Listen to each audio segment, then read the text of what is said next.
This conference will now be recorded. Yes, ma, Sandhya.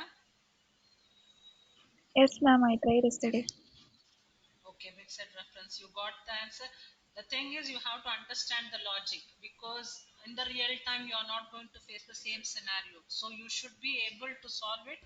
You'll be able to solve it only once when you are able to understand the logic behind it. So you understood the logic?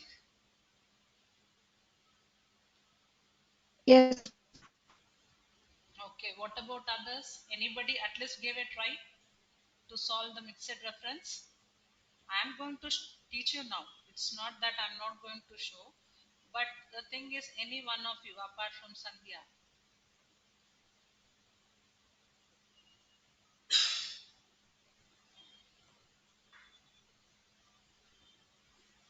Okay, so let me teach you how to solve it.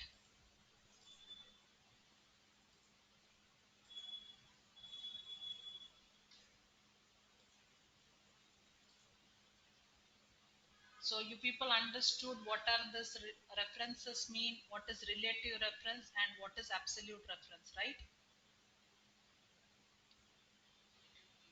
The important thing is you people need to understand the logic, how the locking system is getting applied, what is relative reference, how it is working. So if you understand the logic, you can apply the same methodology to any of the different scenarios also. Okay, so now let's understand how to go about with my multiplication table. So multiplication table, I am doing it using the mixed reference. So what does this mixed reference means?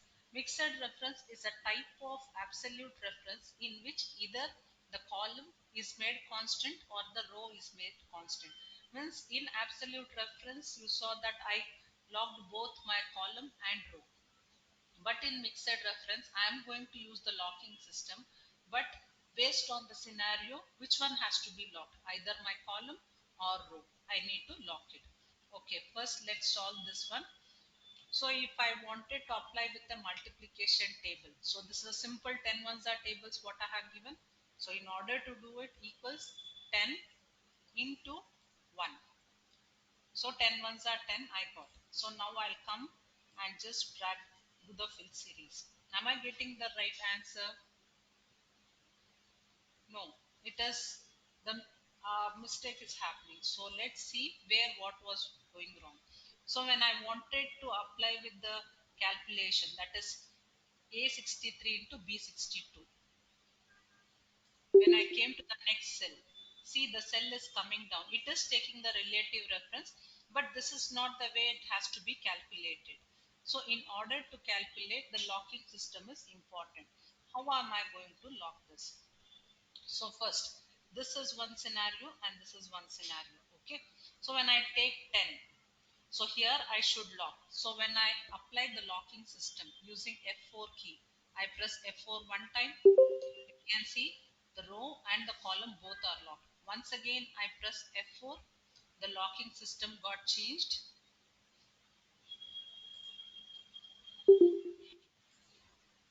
So first time when I lock, my row and column both is going to get locked. The second time, my row is going to get locked. See here.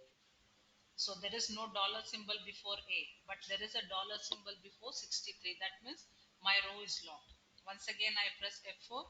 So my column is locked now. My row is released. Now once again, I press F4.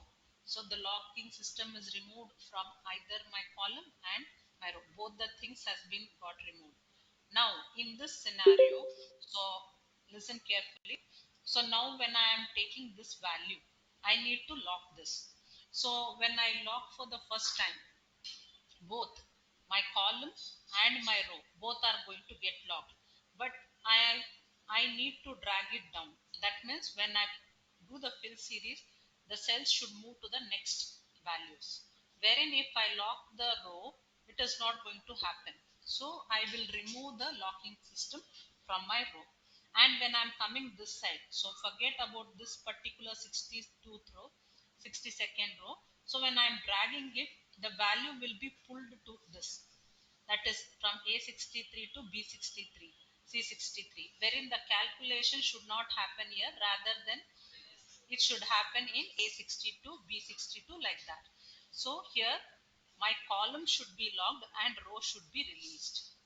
Why row should be released means when I drag it down, the calculation should be calculated further down, but not towards my columns. It should not move towards my columns. It should be locked here. Okay, so I will press F4 once again.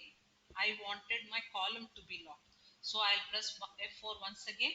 Now my column is locked and my row is released. Now I'll press into. Now I'll come to 1. Now in this also I need to lock. So here my column should be released. When I drag towards this, it should move from 1, 2, 3, 4, 5, 6. It should move. But it should not move less than 62. It should not go down. So here I should lock my row, not my column. So I'll press F4 one time, F4 second time. So in the first scenario, it should lock with my column. In the second scenario, the value should be locked with my row. I'll press enter. Now I'll come and do the fill series, and again I'll come here and I will pull it towards my right. So my calculation is done. So I applied formula in one single cell, and you can see the rest others are done automatically. So if I have done manually also, it would have taken at least 5 to 10 minutes. But within a second, Excel has done my work. So understood with this?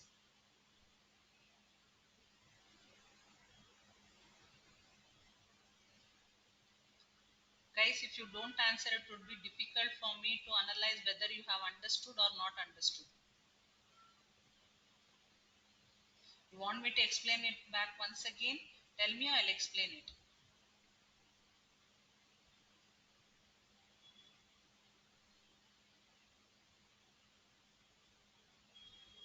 Ma'am, could you explain it once again?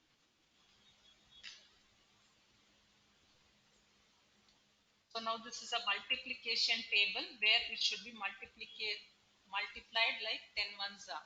So I'll take just a normal calculation, 10 into 1. But when I drag it down, the calculation is not applied properly. So now I need to fix the cell accordingly. Equals 10. So this is my first scenario. I need to understand that my A column should be locked.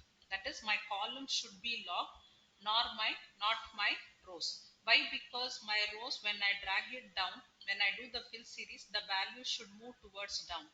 So when I drag it towards my right, so if I drag, it will go from A63 to B63, C63, like this, wherein the calculation should apply here, not in the bottom line. So I will lock my column in the first scenario. So when I press F4 first time, so the locking system is applied on both row and column. Now I don't want row and column both. Second time my row is locked. Here I wanted my column to be locked. I'll press F4 once again. My column is locked. So when I drag, the calculation will not move further. The values will stay here, but the calculation will be flown down. So from 10 it will move to 20, 30, 40, like that. Now into. Now I have to consider this first one.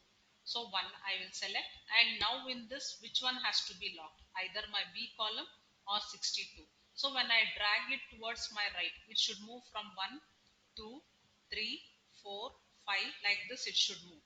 So it should not move down. So that is why I will lock my row, not my column. So I'll press F4 one time. No, I don't want both row and column to be locked here. Second time, yes, now it is done. So in the first scenario, my column will be locked, and in the second scenario, my row will be locked. I'll press enter. So I'll drag it down, and I will drag it towards my right. It's done. Got it, ma? Yes, So ma'am, I'll thank do the you. yeah, I'll do the second sum, then I'll give you sufficient time to do it. So now here I have one example of calculating the commission. So first thing, I have calculated my total price. Like it's a normal calculation, equals quantity into price. Enter. I got my total price. I'll drag it down. Now it is done. Now I have to calculate the commission, which is based on 10%, 15% and 20%. So how am I going to apply the calculation? So I'll choose equals, so my total price. So now there are two scenarios, one is my total price and one is the commission amount. So commission value, so here 875, how am I going to lock it? So here also the same thing, the column should be locked and the row should be released. Why? Because when I drag, it should not move from Q63 to R63, S63, wherein it should not calculate with this value, but it should move. When I drag it down, it should move from the first level to second level. So I will lock my column in the first scenario. So F4 one time, F4 second time, F4 third time. So I have locked my column into 10%. So in this, when I drag it towards my right, it should move from 10 to 15 to 20. So it should not come down. So I'll lock my row and release my column. So I'll press F4, once again F4, done. So for 875 rupees, 10% means I'm going to get 875 value. Now I'll select this entire thing. My calculation is done. Let me check. I'll press F2. See, 875 into 10%, I'm getting this value. I'll come here, press F2. So 875 into 15%. Then F2, 875 into 20%, wherein I applied the function only in this particular cell. But when I dragged it, the locking system was proper, so Excel could calculate the rest others also. So understood with this too?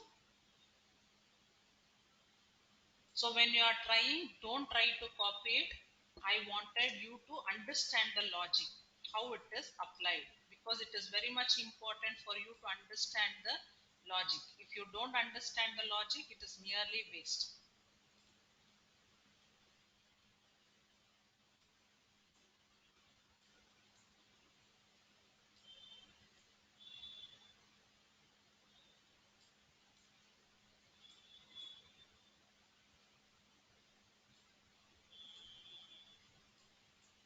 So I wanted you people to try with this. I'll show the formula.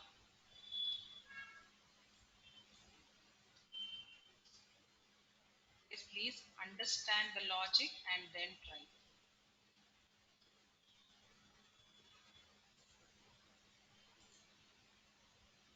So here is the formula for calculating the commission and multiplication table.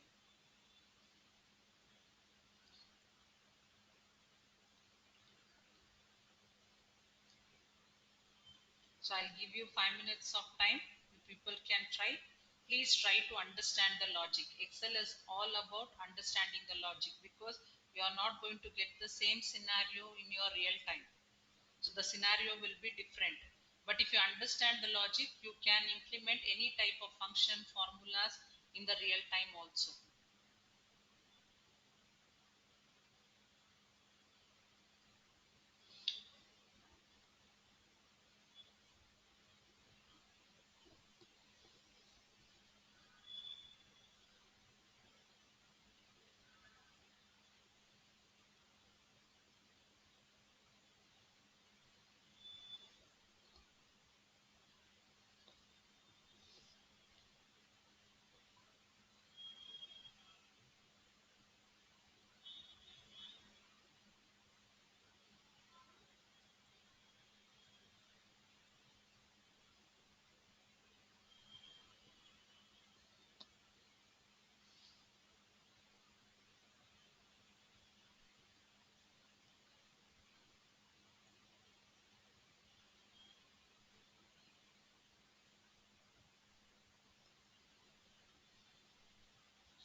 Guys, done?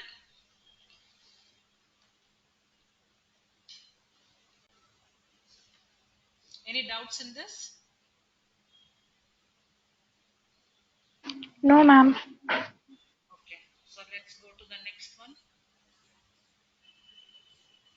So pivot table, I'll just remove the things whatever I have applied.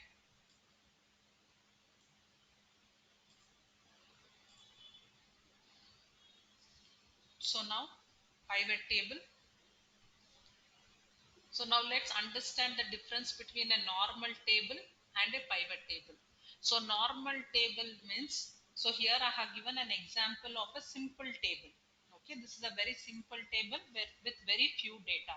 Okay, usually in Excel the data range will be very huge. Okay, so when I'm talking about a normal table, so if I wanted to interchange the values, like now I wanted to put the branch somewhere in between, like I don't want branch in the columns, I wanted it in the rows, rearranging the table, or if I wanted to extract any particular values, or I don't want the entire set of columns, I wanted only to see branch and sales, or I wanted to see only the month and profit. So like this, if I wanted to make any of the changes in a normal table, is it possible? I repeat. So this is a table. Okay. So if I wanted to interchange the columns, like branch I wanted in the last, month I wanted in the first, again I don't want the profit, I wanted to see only the branch, month, sales, or I wanted to extract information of any couple of branches or any one particular branch, or I wanted the columns to be shifted to the row or rows to be shifted to the columns, or if I wanted to in or in this four columns I wanted to have a look at only the branch and the sales, or I wanted to have a look at only the month and the profit. So like this, any one or two columns only I wanted, like rearranging all those things, can I do it in a normal table?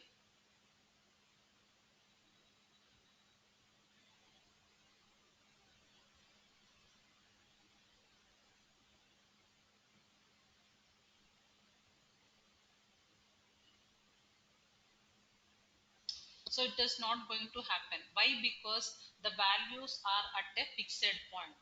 So if I have to, if I wanted only branch and sales, then what about the month? If I wanted only month and profit, then what about the sales? And whatever the values which are put vertically, if I have to change, means anything, if I have to do, I have to do the editing, like I have to keep on changing the set of things again and again, which it is not easy when I am talking about a normal table. So in order to give this flexibility, we have an option in Excel called as pivot table. Okay, so we can call it as pivot table or pivot table, both are one and the same only. Okay, so now in this, if I wanted, so like just now has been discussed, like if I wanted to rearrange the order, yes, definitely I can rearrange. If I wanted to extract the information of only branch and sales, yes, that also I can do. Or if I wanted to check only month and profit, that also I can do. I don't want the values to be in vertical, I wanted the values to be horizontal on the rows, yes, I can do it. So if I wanted to filter the data, like I wanted Mangalore and Manipal, only this two particular branches details I want, I can easily do it. Or if I wanted to extract only the information of Udupi, I can do it. So in pivot table, all those flexibilities are available. The only drawback in pivot table is, in an entire table there should be not even a single blank cell. Okay, so we should not have even a single blank cell. So instead of it, instead of a blank cell, you can have zero, but something should be there, it should not be empty. If there is empty, the pivot table cannot be applied. So in order to work pivot table efficiently, we should see to it that none of the cells should be blank. Okay, so now it is small data, now it is a very small data, so easily you can identify whether there is any empty cell or something. But just imagine if a pivot table is having some 30 to 40 columns and almost 10 lakh of data range, or some 50,000, 1 lakh of data range, then can you find out where is an empty cell is? Then it will be very difficult. So we have to see to it that my data doesn't contain any blank cell. It can be filled with zero. It can be having zero value, but not empty. Okay, this is the only drawback what we have in pivot table. So now let's see what are the things that we can do in a pivot table. So first thing is I need to select the data. So now it is small, so easily I can select my data. But when the data is big, it is not an easy thing to select the entire data. So what I will do is I'll click somewhere on my table and press Ctrl A. So as I press Ctrl A, you can see my entire table got selected. Now I will go to Insert tab, where I'm going to apply the pivot table. So I'll go to Insert tab. Under Insert tab, I have pivot table. I'll go to From Table Range. So now here you can see automatically Excel is going to take the absolute reference to fix the table. That is from B6 to E15. So here you can see it has used absolute reference, and here in this dialog box it is telling this is the table range you have selected in order to apply with pivot table. Now choose where you want to place your pivot table. So I will just choose here. So I will tell I wanted it in the existing list.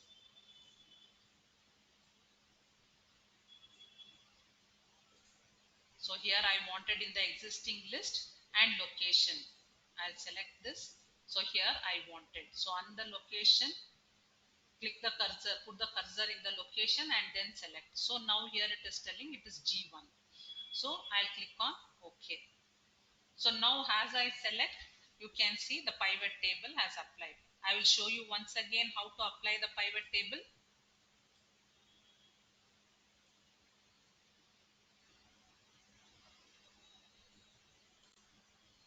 First, click somewhere, press Ctrl A to select the entire table. Go to Insert tab, go to Pivot Table, From Table Range.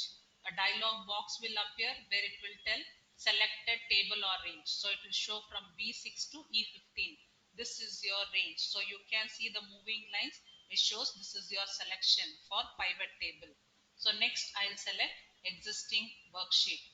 So now here you can see the cursor has come to location. Now I need to choose where I wanted to apply my pivot table. I'll select G1. I'll click on OK. So now you can see a pivot table preview will appear along with the fields. So fields means here you can see whatever the headings that I have, that is branch, month, sales, profit, everything has come out here. Okay, so then now you can see there are different types of fields. So we have four fields mainly, that is filters, columns, rows and values. Okay, filter any one particular heading you wanted to put it in filters, that you can set it here. Anything that you wanted to keep it in columns, or anything that you wanted to put it in rows, you can put. But when you have a numerical value, it should be in value field only. Okay, rest other anything wherever you want, and it is not mandatory that you have to put all the four wheels compulsorily. If you don't want columns, you wanted the things to be in rows, you can put. If you don't want to keep the filters, it's fine. You wanted rows and columns and values, however you want, you can put it. So now let me see, let I show you. So here I wanted the branches to appear in the column. So how I have applied means, so I'll just select this. 1 second.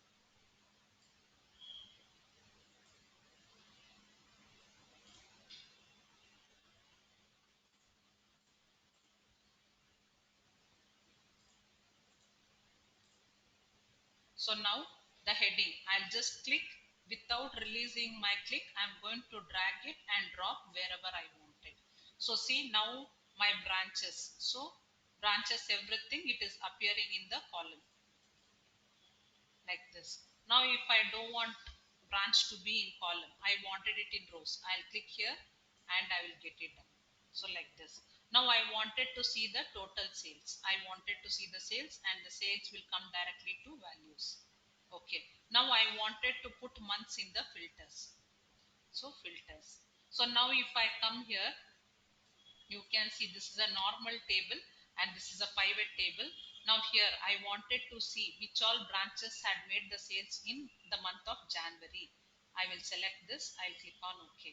So here you can see January month only Margot has done the sales. So I'll come here, I'll select all and click on OK. Everything will come.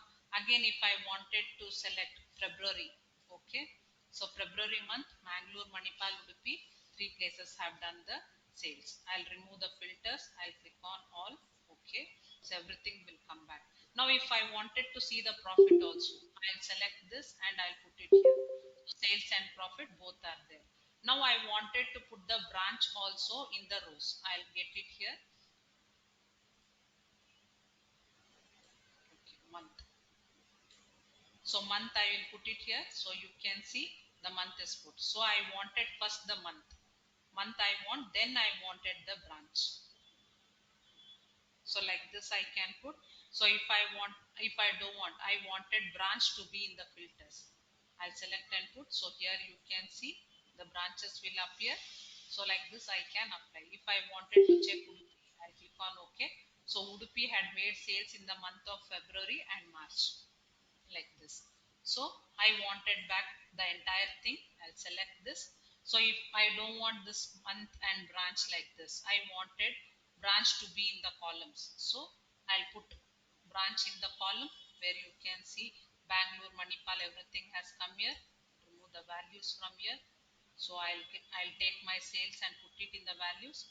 Now I wanted the months here. So January, in the March month, they have made the sales. I wanted month first and branch at the bottom. So I have chosen. Now I don't want this one here. I wanted month in the rows. So like this. So I wanted back month in the columns. I can put it here. Branch, I'll put it here like this. No, I don't want month. I wanted to remove it. I'll remove it. So I have kept my filters, columns, everything empty. So like this, it is up to you how you wanted to create the table. So as simple as you want, you can modify this. Understood with this?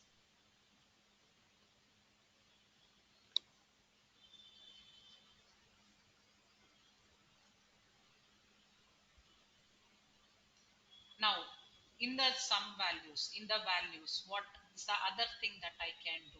If I wanted to make some changes in my numerical values, I'll take my cursor here, just click on it and you will go to value field settings. So when I come to this value field settings, so here you can see sum of sales is there. I wanted to change it to total sales.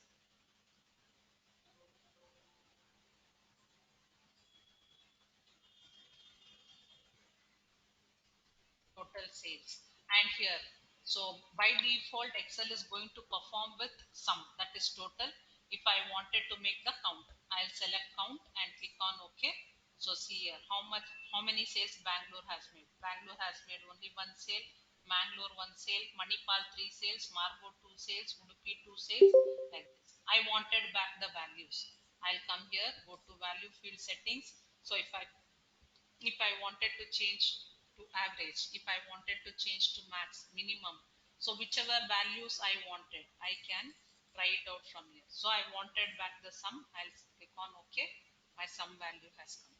Now if I wanted to get the currency symbol, so here I'll come to number format and here I'll come to currency. So as I come to currency, so it is showing along with the decimal.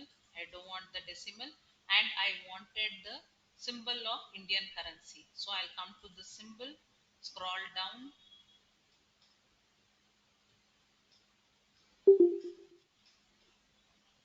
and I'll select English India and I'll click on OK. Okay, so you can see the currency symbol will appear. So if I wanted to make any further changes, I'll go for value field settings and show value has.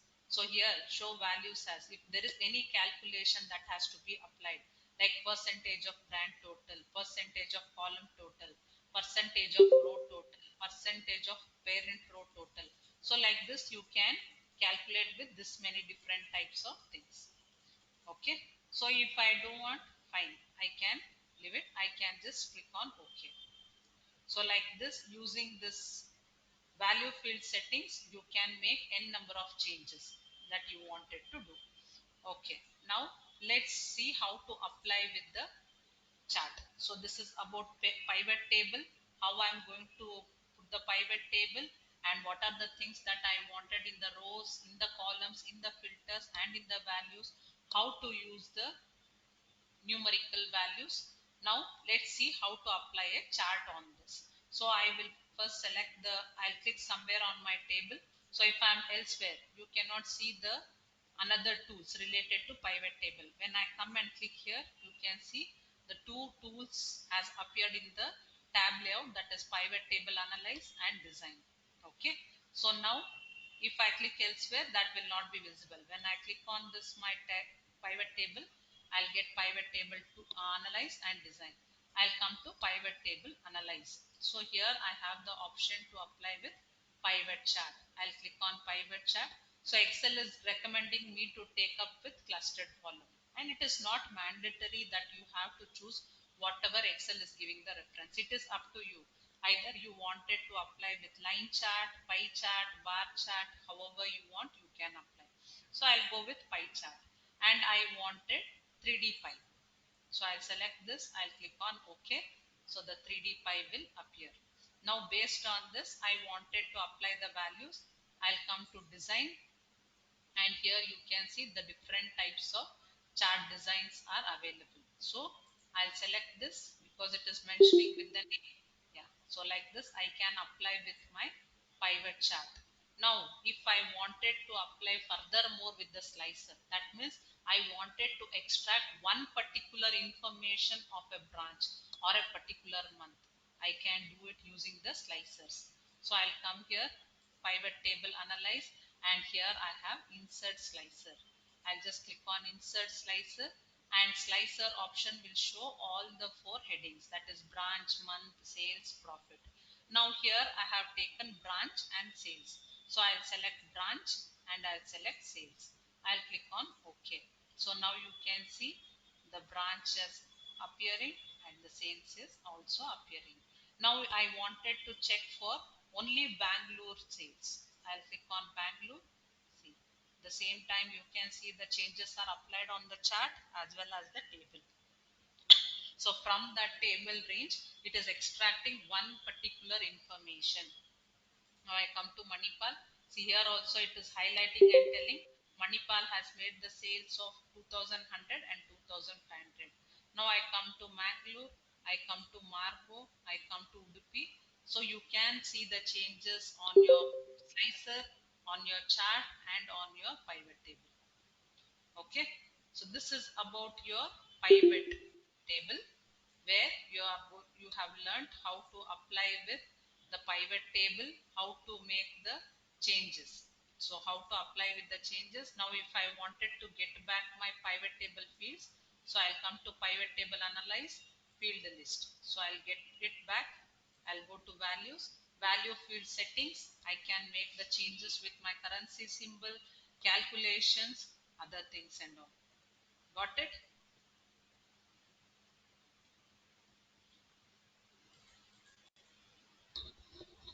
So I'll give you 15 minutes of time. Please try. So there is no hurry buried and all. If you did not understand, please tell. I will explain it once again. Or if you are understood, you can carry on. You try this. In between, and here only you can ask. Anytime you did not got to know what it is, where it is, I will tell you.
Guys, anywhere you are getting stuck, you did not understand how to apply the step or something, please do tell.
Guys, hopefully people are able to do it. The pivot table. chart, slices.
Guys, done?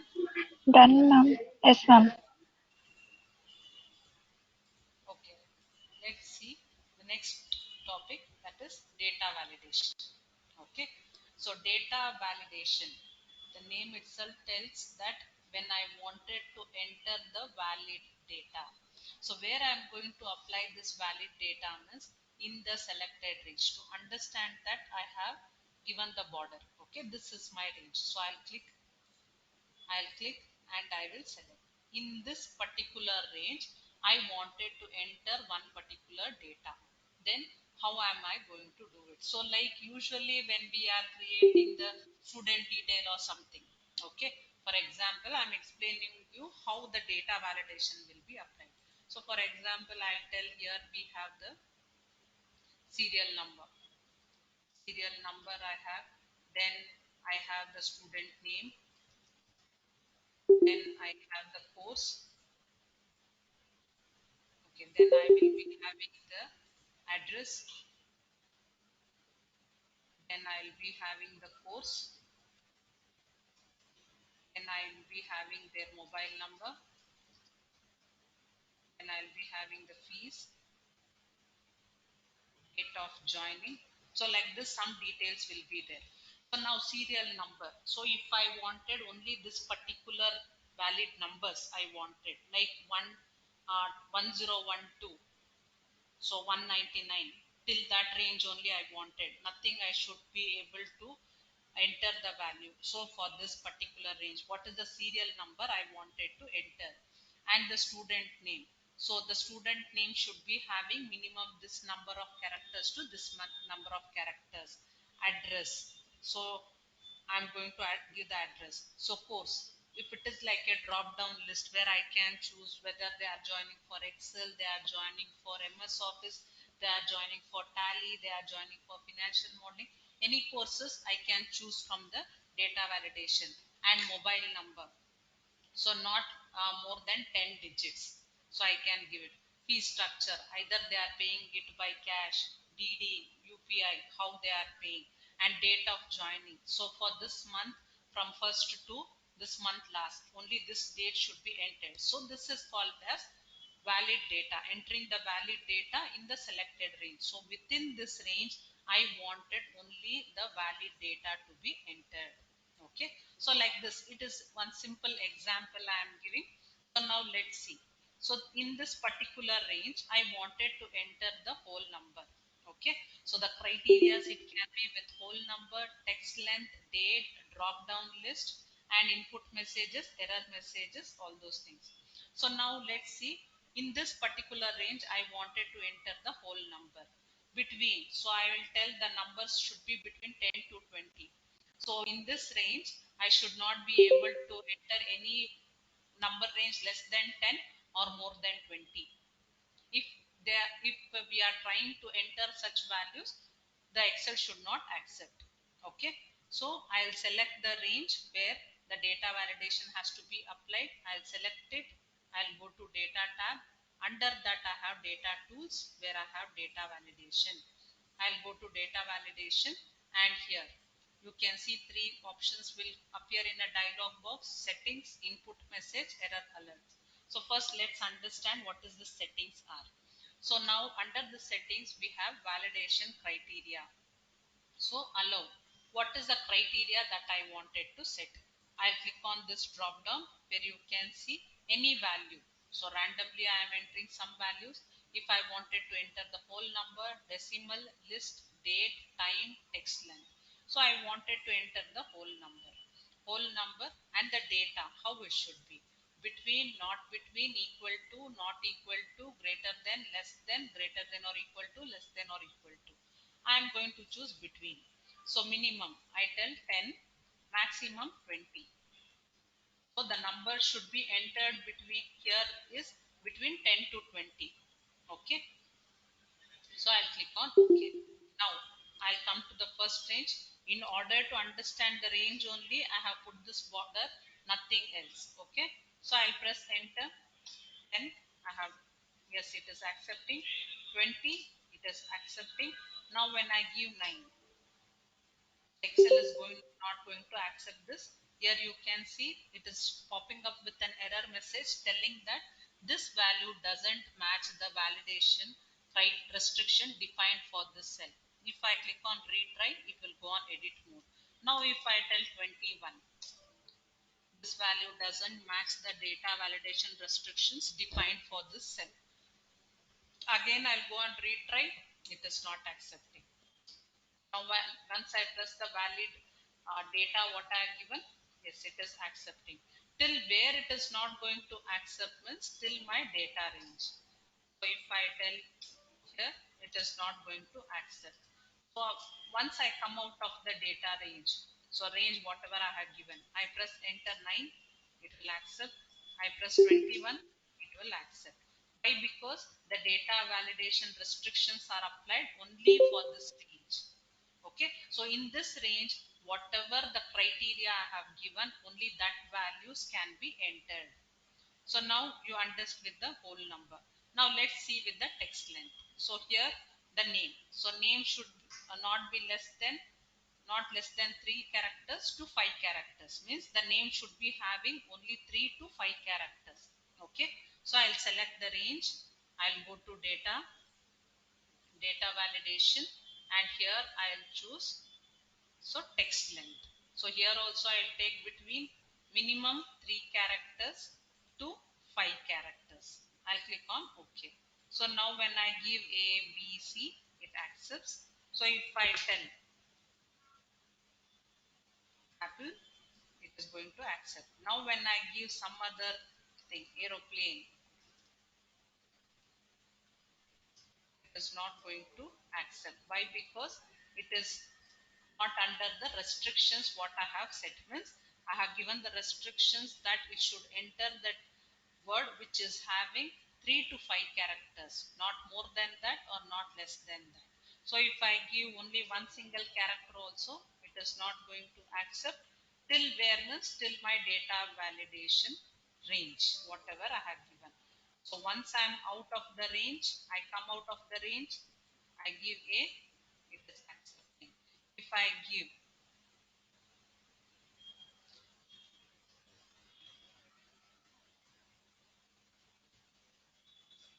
so it is going to accept. If I tell 2 characters, anything I am giving, it will accept. Just to understand that only I have done the marking. So within that range. So if you randomly give somewhere means you won't be able to identify where you have given the data validation. So preferably mark it with the border and then apply, so that you will get to know in this range only I have applied the data validation. Okay, the same way I wanted to apply the data validation restriction for my date. So date means I will tell from first to till date, that is till 4th. Okay, only this 4 dates I should enter, or I can tell from 1st of August to 31st of August. So I'll come to data validation, and here I will choose date. So here also I'll choose between, if you wanted to try with some other values, you can try. So here I'll tell, so it is 0801/2023. So till 08/31/2023. So I have given it for one whole month. I'll click on OK. So now when I enter the first date, it will accept. When I enter the month last date, it will accept. Now when I give 7/26/2023, because it is not in the data validation restrictions. Okay, so at what point I'll be giving this month, what, how many registrations have been applied, have been done, how many enrollments for the course have been done. So in order to know that, we can set the dates, or I can set the timings also, like from morning 9 to evening 5 only I should be in a position to accept that enrollment. If not, I should not accept. Like this, for different criterias you can set the data validation restrictions. So I wanted you people to try with these 3 things: whole number, text length, and date.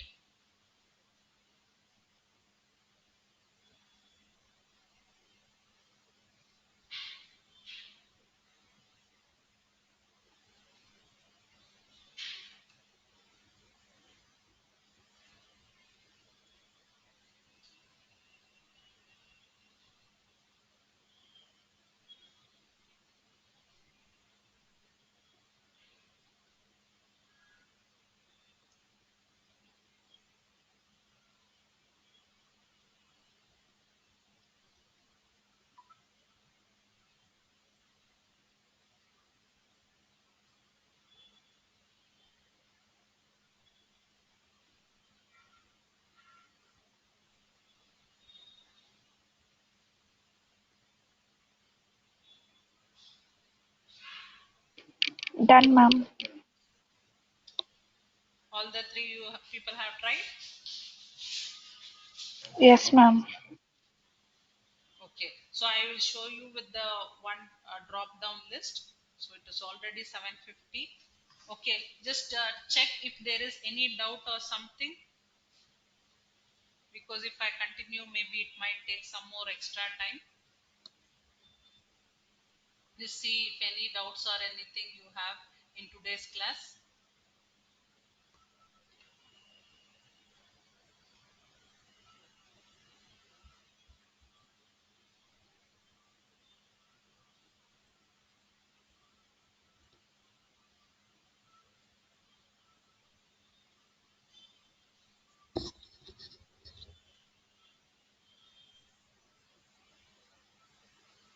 Ma'am, for what is text length used?